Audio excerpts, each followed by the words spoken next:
Hello students, we are dealing the chapter wave optics and we dealt some of the topics in our previous class. Today we will see the coherent source.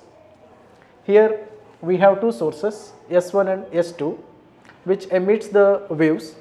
The wave graph for the first source is given by as shown in the figure, whose displacement equation is given as y1 is equal to a1 sin omega t. For second source, the graph between displacement and time is shown here, whose amplitude is a2. For the first source, the amplitude is a1. The equation for displacement for the second source is given by y2 is equal to a2 sin omega t plus pi. Now, if two sources have the same amplitude, same phase difference, traveling in same direction with same wavelength and same frequency with constant phase difference, then that sources are said to be as coherent sources. Here in this case, we took S1 and S2 as the source. Here these two sources are said to be as coherent source if A1 is equal to A2, that is the amplitude of the two sources must be same. The wavelengths for the first source and the wavelength for the second source should also be same, and the frequency for first source and the second source must also be same, that is mu1 must be equal to mu2. Similarly, the velocity of the wave, that is first wave as well as second wave, should also be same, and they should have same state of polarization. For example, if first wave have the polarization as plane polarized light, then second wave should also be plane polarized light. So that means both the light should have same state of polarization, and the phase difference between these two should be same, or maybe it is 0 or maybe it is constant, but it should not change with respect to time. That is, the phase difference must remain constant with respect to time. So such sources are said to be as coherent sources. Once again, two sources are said to be as coherent source if they have same amplitude, same wavelength, same phase difference or constant phase difference, traveling in same direction with same velocity and same frequency. So such type of sources are said to be as coherent source. Now we will see some of the conditions for obtaining coherent source, that is what are the conditions for coherence of the two sources. We will say here. First, the amplitude of both the waves must be same. Frequency of both the waves should also be same. The wavelength of both the source must be same. Frequency of the two sources will also has to be same, and source should be a monochromatic. If the source is chromatic source, that is if the colored light is allowed, then instead of bright and dark bands, we will get central bright fringe and followed by colored fringes. That means we will get central white fringe followed by colored fringes in Young's double slit experiment. After few fringes, they will overlap and we won't get clear demarcation between bright and dark fringes. That's why monochromatic source of light is necessary for producing coherence.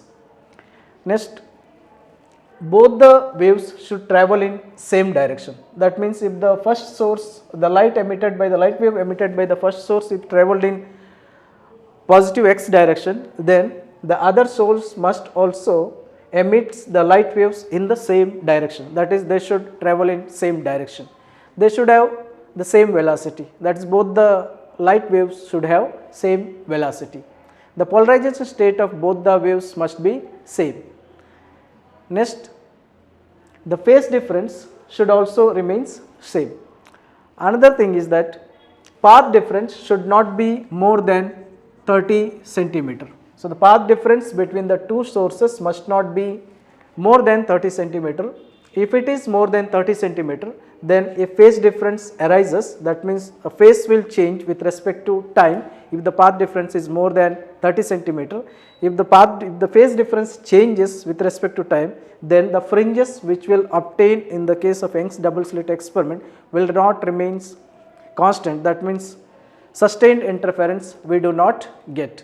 So these are some of the conditions for obtaining coherent source. Now we will try to see what are the methods for producing coherent sources. There are two methods by which coherent source can be produced. First one is by division of wave fronts, and second one is by division of amplitudes. So first we will try to understand how the coherent source is produced by the division of wave fronts. By division of wave fronts. In the case of a division of wave fronts, the wave front is divided into two separate wave fronts and then they recombined to produce the interference. So in the case of wavefront division, the given wavefront is divided into two parts and then that two divided wavefronts has been combined to produce the interference pattern on the screen. Here we have two different ways for producing coherent sources. First one is by the division of wavefront and second one is by the division of amplitude. First we will try to understand what is the process by which coherent source is produced by the division of wavefronts. Here in the case of a division of wavefront, a single wavefront is divided into two separate wavefronts and then these two separate wavefronts are recombined to produce the interference. Now second one is by the division of amplitude. Amplitude of the two sources that is producing two different waves divided into different amplitude. I mean a single source which produces the wave will contain the amplitude and that amplitude is divided into two separate different amplitudes by the process of refraction and reflection, and after that they will travel some distance and cover some path length, then they recombined to produce the interference. So these are the two methods by which a coherent source can be produced. Now let us see what are the types involved in the division of wavefront. First one is Young's double slit experiment. In the case of Young's double slit experiment, a single source is taken. That single source produces the wavefront and after that a slit, two slits are placed in the path of a single wave and then the wavefront divided into two separate wavefronts. Then they undergo interference, I mean they will interfere with each other to produce the interference pattern on the screen. Second one is Fresnel biprism method. Here a prism is used to produce two different wavefronts and then they recombine to produce the interference. Third one is Floyd mirror method. Here in the case of Floyd mirror method, a mirror is used to produce the reflection of light and then the wavefront after reflection it is superimposed with the original waves to produce the interference. In the case of second one, amplitude has been divided into two separate amplitudes and then they will be recombined to produce the interference structure. So thin film refraction, thin film interference is an example in which a oil will be there at the top with liquid at the bottom, oil and liquid. One of the wave reflects from the oil surface, another wave moves towards the liquid, then this also reflects and after that these two waves superimposes to produce the interference. That is, first wave reflects from the oil surface, second wave refracts into the liquid and then from the bottom of the liquid it will get reflects back. After this the two reflected waves superimposed to produce the interference pattern. So these are the two methods by which we can produce the coherent source. Two different sources or two independent sources even having same wavelength, same frequency and if they travel in same direction, then also coherence cannot be produced. Let us see why this will happen. Now here we have two sources. First source S1 is there, second source S2 is taken. The waves is produced due to the atomic vibration of the atoms corresponding to that particular source.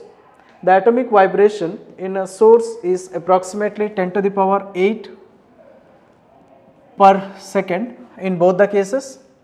Because of this atomic vibration, the light waves are produced. There is a time mismatch between the vibrations of the atoms of both the sources, that is, they may not remain in phase. That means there may be time difference or time gap between first vibration and second vibration of the atom, and that time gap is 10 to the power minus 8 second between the vibrations of both the atoms. Because of this 10 to the power minus 8 second, both the vibrations will change their phase after a gap of 10 to the power minus 8 second. That means constant phase difference may not be there. The phase changes after a time of 10 to the power minus 8 second. Because of this phase change, the interference which is obtained on the screen may not be constant. That means the interference will change with respect to time. This change of interference, that is the change in position of the bright and dark bands on the screen within this time, cannot be able to recognized by our eyes. Because of that, continuous illumination can be seen. That is why two independent sources cannot be used to produce the coherence. Instead of this one, a single source is taken, and that single source is divided into two separate sources having same amplitude, same phase difference, frequency, wavelengths, etc., which are traveling in same direction with same velocity, is taken in order to produce the coherent source. So we understood that why is two different source cannot be used to produce the coherent source. Now next we will see Young's double slit experiment. Here the diagram for Young's double slit experiment is drawn on the board. It consists of a source. Source produces wavefront. Here the wavefront consists of crest and trough. First one is crest and second one is trough. That is, first wave vibrates the particle in one direction. Second wavefront have the particles that vibrates in opposite direction. Third one is again in the same direction as that of the first one. Similarly, fourth one is similar to second one. In this way, wavefronts are produced. This wavefront strikes at the surface that consists of two pinholes. These two pinholes will act as a separate source. That is, when wavefront strikes at this pinhole, the point which is present on the wavefront will be acting here as a original source, and that will produce their own wavefronts. In this way, the slits S1 and S2 will act as a separate source points, and they produces their own wavefront. Now these two wavefronts, that is produced by source S1 and source S2, superimposes with each other, and their displacements get adds up according to superposition principle, and accordingly bright and dark bands can be seen on the screen if two monochromatic sources are superimposed with each other. That is, here a monochromatic source of light is taken. This monochromatic source of light is divided into two separate wavefronts which are acting just like two different coherent sources. That two different coherent sources produces their own wavefronts, and that wavefronts superimposes with each other to produce bright and dark bands on the screen. Now here we will get central bright fringe. This central bright fringe is due to the superposition of the waves that are in same phase. For example, here the wave which vibrate in one direction superimposes with each other, and the wave which vibrates in other phase superimposes with each other, so that we get some amplitude or the maximum amplitude and maximum intensity can be seen. That is, the waves which vibrate in one phase do not superpose with each other with the waves which vibrates in opposite phase for the case of central maxima. That is, the waves which vibrates in one phase superimpose with each other the waves vibrating with the same phase. Similarly, the waves which vibrates in different direction will superimpose with the waves vibrating in that direction to produce maxima on the screen. Now here we will have another wave also, that is wave 2. What we are seeing here is the wavefront which vibrating in one direction superimposes with the wavefront that is vibrating in opposite phase, so that the resultant amplitude produced in this case is equal to 0, or minimum intensity fringe will be obtained on the screen, which I named here as dark fringe. Next, similarly here, due to the interference of these waves, alternate bright and dark bands is obtained on the screen.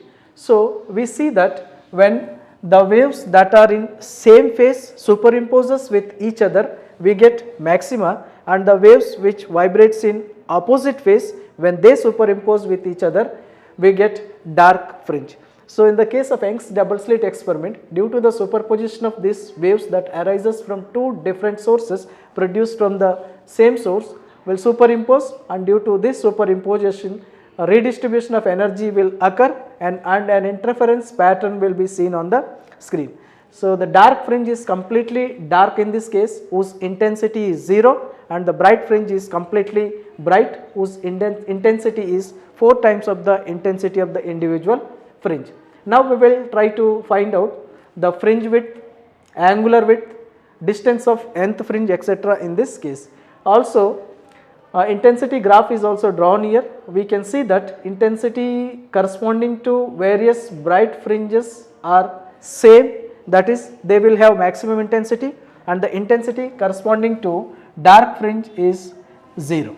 Now here a diagram is drawn for Young's double slit experiment. A source O is there which produces the wavefront. This is allowed to fall on the cardboard, which consists of 2 slits. These slits now will act as 2 different coherent sources, and they will superimpose with each other. After superposition, point C may be bright fringe or dark fringe depending upon the path difference between the waves that arises from point A and point B reaching at point C. Now all the waves which arises from the source or the slit point A and B which are reaching at Y will have 0 path difference, hence we will get central maxima, that is a maxima or the bright fringe will be obtained at point Y. Now point C may be bright or dark. Let us see the distance of nth fringe here. Let us take the triangle A,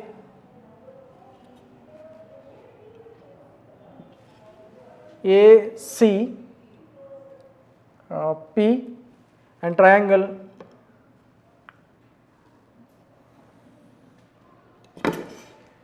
CBQ, and try to find out the path difference BZ.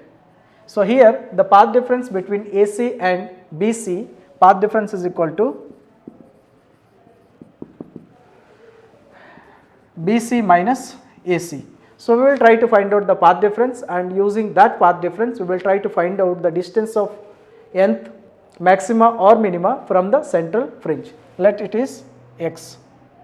The distance of nth maxima or minima I took here as x. Now from triangle ACP, in triangle ACP, the square of hypotenuse, that is AC square, will be equal to AP square plus PC square.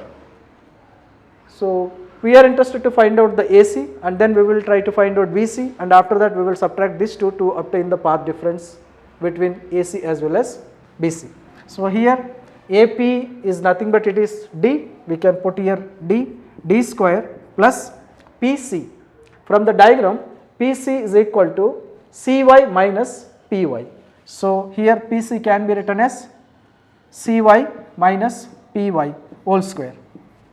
Now from the diagram, the point S is acting as a center point between the two slits, therefore AS is equal to SB. So AS can be taken as D by 2 and SB can also be taken as D by 2. So the equation becomes D square plus CY. CY is nothing but it is X, we can write here, and then PY, which I named here as D by 2, here D by 2 is taken. So this is square. So we got AC square is equal to D square plus X minus D by 2 whole square. Or now we can write this like this, AC is equal to under root of d square plus x minus d by 2 whole square. Now further this can be written as AC is equal to d square plus x minus d by 2 whole square bracket to the power half. Now d square can be taken as common here, we get AC is equal to d square 1 plus x minus d by 2 divided by d square under bracket, here we have to the power half. On taking the square root, d square and then these two get cancelled out and you get d, and in the bracket you have 1 plus x minus d by 2 divided by this d is taken inside.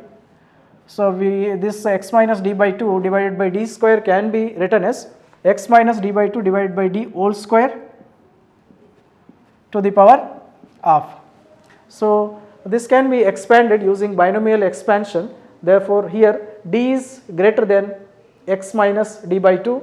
So higher order terms can be neglected. After neglecting, we get AC is equal to d bracket 1 plus half x minus d by 2 divided by d whole square. Similarly, we need to calculate the value of BC, and after that we will subtract these two. Now from the triangle BCQ, BC square is equal to BQ square plus QC square, or BC square is equal to BQ can be written as D, so it is D square plus QC can be written as CY plus YQ. So it is CY plus YQ whole square. Now BC square is equal to D square plus CY can be taken as Y, which I already took here. So in place of CY we can put X, putting this here as X plus, and YQ is nothing but it is half of the slit width, which is D by 2 whole square. So here D is the slit width, that is separation between two slits, capital D is the separation between slit and source, and X is the distance of nth maxima or minima. So here BC can be written as d square plus x plus d by 2 whole square bracket to the power half. Here also we can take d square as a common, and after that square can be cancelled with half.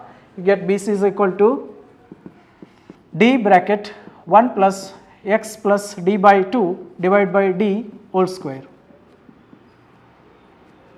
and to the power half. Now this can also be expanded by using binomial theorem. After expansion we get BC is equal to d bracket 1 plus half x plus d by 2 divided by d whole square, which is similar to AC with only difference minus and plus. So now the path difference, which is equal to BC minus AC, we will try to find out the path difference here now. BC minus AC is equal to d bracket 1 plus half x plus d by 2 divided by d whole square bracket minus d bracket 1 plus half x minus d by 2 divided by d whole square bracket close. Again in this case also d can be taken as a common. So you get BC minus AC is equal to d bracket 1 plus half x plus d by 2 whole square divided by d square minus 1 then minus half x minus d by 2 divided by d whole square. So the two terms are taken out from the bracket and d is taken as a common. After taking d as a common, you get in the first case as a 1 plus half x plus d by 2 whole square, and then the terms which are present inside the bracket is taken out. After taking the d as a common, you get minus 1 and then minus half x minus d by 2 divided by d whole square. So this can be further written as, here in this case plus 1 and minus 1 can be cancelled and half d square can be taken as a common factor. We get path difference BC minus AC is equal to d divided by 2d square under the bracket x plus d by 2 whole square minus x minus d by 2 whole square. So d square with d get cancel out and you get 1 by 2d bracket. So this can be expanded by using the formula a square minus b square. We get x plus d by 2 plus x minus d by 2 multiplied by x plus d by 2 minus x minus d by 2 bracket. So by using a square minus b square, it has been expanded. Here d by 2 get cancelled out, and then take out these two terms from the bracket. We get bc minus ac is equal to 1 by 2d bracket 2x multiplied by bracket x plus d by 2.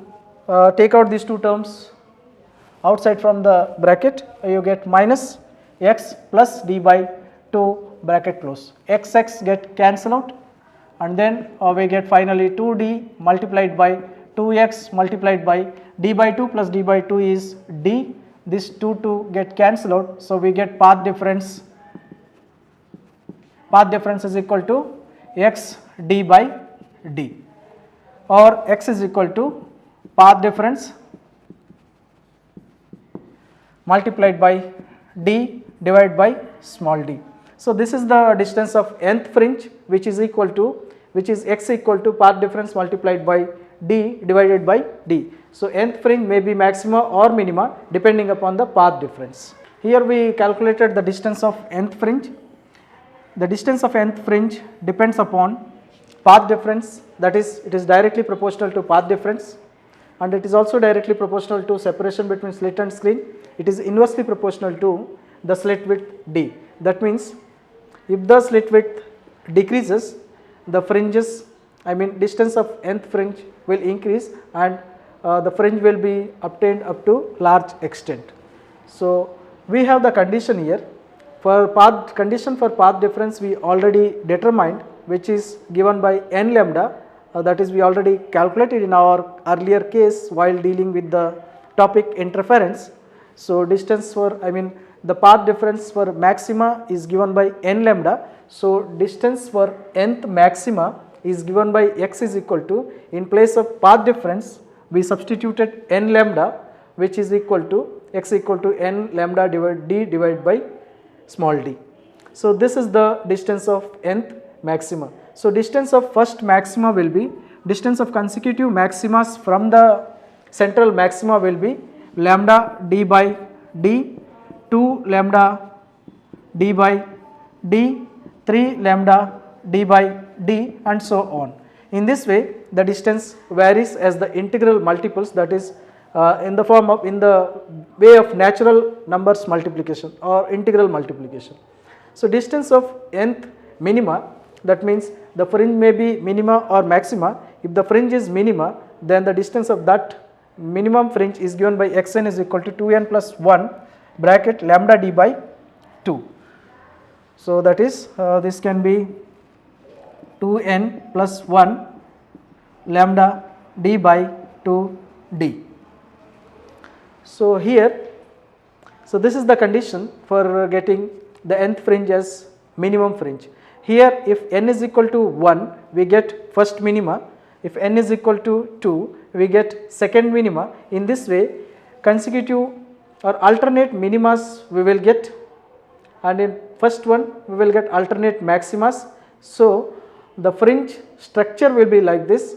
We get here alternate bright and dark fringes which are located at the distances of lambda d by d, 2 lambda d by d, 3 lambda d by d, and so on for bright fringes. And for dark fringes the distance will be like this. The location of the dark fringe will be 2n plus 1 lambda d by 2d, that is 3 by 2 lambda d by d, 5 by 2 lambda d by d, 7 by 7 lambda d by 2d, and so on. So we find that in between two bright fringes we will have one dark fringe. So that's why in this case, so we are seeing that alternate bright and dark fringes is obtained. So we determine the distance of nth fringes and nth maximus and nth minimus in the case of Young's double slit experiment. In our next class, we will try to see the fringe width of each fringes and angular width of the fringes. Till then, I hope that you all will practice and do your best. Thank you.